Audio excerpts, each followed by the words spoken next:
So it's pretty ironic that I'm watching Home Alone while I am home alone. Which I usually am, because I decided to live home alone.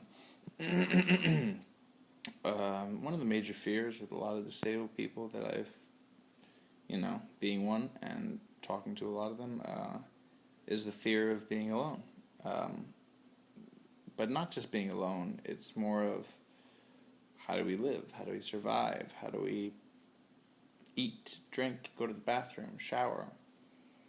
And there's only really one way that I've discovered to be able to do it, and that's just to do it if you're able to, and which I'm lucky enough to be able to do it. And had I waited a few more years, I don't think I would have been able to. Right now, I have had 4 years of experience and knowledge to know how to take care of things and what to do.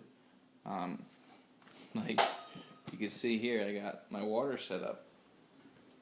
That's something I've learned. I mean, the way that I wash up is, something I've learned over time. The way I do anything pretty much is all been learned over time. I keep all my meds ground up already, so I don't have to worry about, taking care of them. And I use my chair, I use my feet, I tilt my chair, I literally use every muscle in my body, and then I also have to use the other muscle, which is getting over fear in my brain.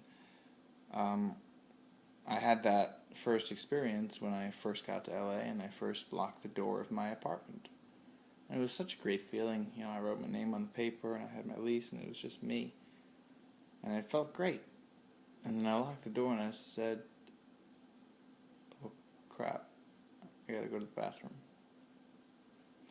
Now, if it was number one, obviously that would have been easy, but I had to get into the bathroom. But then my wheelchair was too wide, and as you can see here, these doorways are wide enough for a wheelchair to pass through. And, that's why I live here, because of that reason.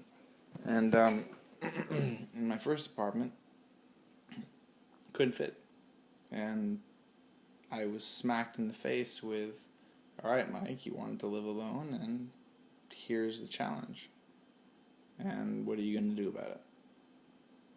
I was used to being helped. I had help on my cross-country trip, physically, not driving. But, I had never not had somebody to turn to and say, hey, can you give me a hand? Which is the reason why a lot of disabled people who can do something don't do something. It's because they're afraid of not having those comforts. And what I did was, I said, all right, Mike, well, you got to go to the bathroom. And I want to do it dignified. And I'm not going to make a mess. And it's going to be clean, it's going to be neat, and it's going to be the best that it can be. And I had to get a plastic bag, and I had to sit on the edge of my chair, and I had to hold on to the back armrests on my chair, and there was a safety pin that was open, and of course, as I'm reaching back and leaning forward to hang off the side of the chair, the safety pin goes completely through my finger. So that was lots of fun. But the end result is that I went to the bathroom, there was no mess made, and I was able to realize to myself that I could do it, and that I was able to do anything that I wanted to do. Now, that's not how I did it for the rest of my life here. It's not like I said, oh yeah, plastic bag every night. No. I asked for help after that, and that's another thing, which was a hard thing for me to do, which was ask for help. It still is a hard thing for me to do, asking for help. But I asked 3 people that lived in my apartment complex if they would come by, and everyone said, yep, between the hours of 12 and 3, call me anytime, and I would come home late at night and use the bathroom and have a conversation with them, and, and like I said, I'm very lucky to be able to do what I do. I'm very lucky to be able to try and live alone, and, if you've seen in other videos, I use my lift, which is very similar to the one that I have in my bathroom here, which I'll show you now. Now, these are very expensive, unfortunately, but they allow me to transfer to wherever I gotta go. In this case, it's the toilet. In my bedroom, it's my bed and a chair. And I'm lucky. I'm fortunate. If I didn't have that, I wouldn't be able to do it. And it's not that I wouldn't be able to do it, because it was a time when I didn't have it. I've adapted. And, in the beginning days, I would try to stand up and fall onto the bed. And then after that, I had to wheel a wheelchair very close to the bed and just kind of scoot onto it. And then pretty much it's just not really thinking about it, not really caring. It's always, everything's going to be tough. I knew that before I left home, and I kind of wanted it. But I wanted to get over my fears, and I wanted to get over what was slowing me down and stopping me in life. And all that is, worries about this and worries about that. And I was worried about things that I hadn't even tried out yet. And I can easily say that, the 4 years that I've lived on my own here, disabled, have been like going to college, except for, how to get over and how to learn and how to grow and do it in a rapid time. It was a college of life. Hard knocks. It was not easy, but, I have the most incredible life as of right now, and it's all a result of me staring my fear in the face and kind of mocking it, laughing at it, and doing whatever I had to do to be above it.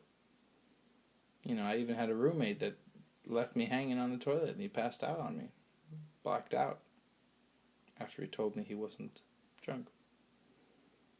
And I was on the toilet. I had to crawl from the toilet. It took me 2 hours all the way to get to him, and then I had to spend another 2 hours lifting up my leg and kicking his body and kicking his head until he finally woke up, and he didn't even remember it. 3 days later, he still didn't remember it. But, it's things like that sometimes you got to go through in life. You kind of got to crawl through the mud sometimes, and then you get to see the greater things. Now, I know my videos have a tendency of rambling on, and that's not what I want to do.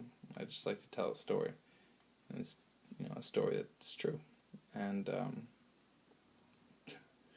like I said, never mind the bathroom or just getting into bed, but eating was one of those things. And my disease, muscular dystrophy, gets worse over time, and I've had to adapt as every month has gone by, and as every bit of strength kind of leaves me.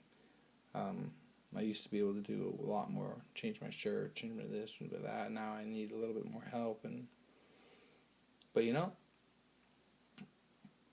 still doing it, and I'm happy, and I'm free, and I'm disabled, and I'm independent, and that's something that I've always wanted to do. And it's very, very gratifying, very, very fulfilling, and this is just my personal choice. Some people would say, that's stupid, be healthy, go have help, have your family do this, do that, do this, do that. But, I like a different route in life. That's the kind of guy I am. I don't take the normal route. I take the Mikey route. I've always done that my entire life, and I always will. That's what makes me. So, I'm going to stop doing this because I feel like a tool. So, I'm going to stop rambling, because I know I do that a lot. I apologize. I love you all. Thank you all for supporting me, and I'll see you next post.